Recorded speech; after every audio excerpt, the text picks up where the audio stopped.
But then she was looking to hide him from the world as long as she could, and a cave like this seemed as good a hiding spot as any. "Wait here," he commanded, darting into the cave, leaving her a blessed moment of quiet to catch her breath. He will be very hard to keep up with in a few years, she thought.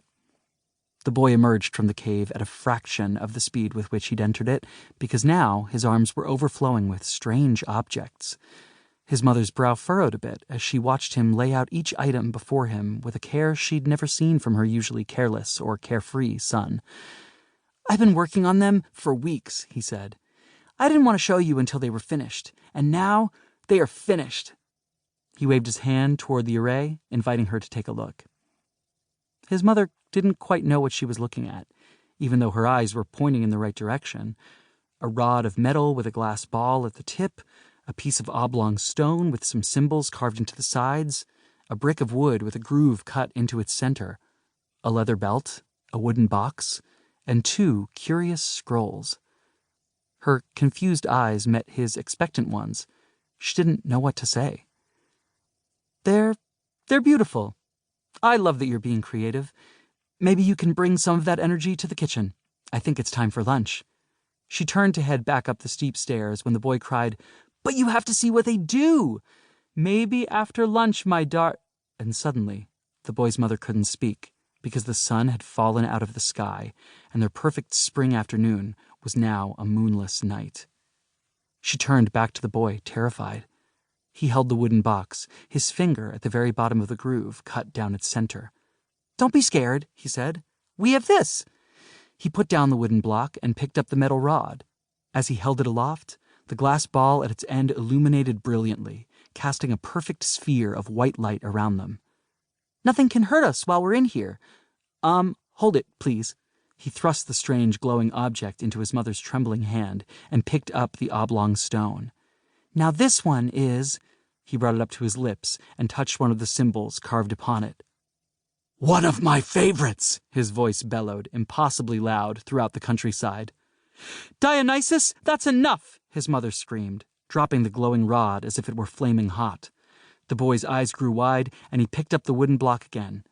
With a swipe of his finger from the bottom of its groove to the middle, the sun returned to its rightful place in the sky.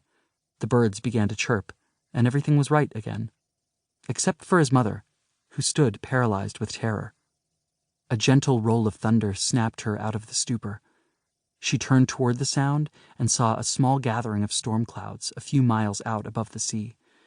They seemed to creep toward the cliffside, closer every moment. The mother dropped to her knees to look her son in the eye and said, "Listen to me, Dionysus. You need to hide these things now." "But you haven't even seen what all of them can do, and I don't want to. This power you have harnessed, it's far too much for someone your age, and a demigod no less." Dionysus didn't like that term one bit. He looked at her defiantly and said, "It's my power. I made these objects. Why can't I use them?"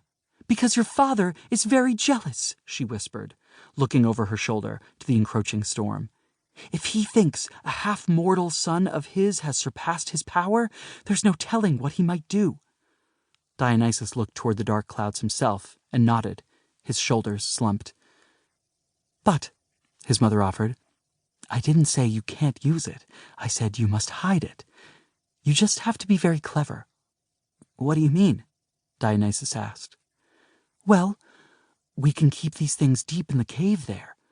No one ever goes inside except for you, right? Not even Zeus will know. We'll build a door to the cave, and inside you'll be safe to let your powers free." "But then no one will see them but me," he said, dejected. "And me, silly. Think of all the wonderful things you'll be able to show me when you get really good with these powers. You can put on wonderful shows for me whenever you want." He thought for a moment, then asked, "What if I can figure out a way to keep the magic hidden and still put on shows for everyone, so that they experience my magic but never know how I'm doing it?" "That would be very powerful magic indeed," his mother said. "Now quick, get into the cave. There's a storm coming." Together, they gathered up Dionysus's magical objects and took cover deep inside his secret cave as thunder boomed and clapped in the distance. Chapter 1. Boom. Clap.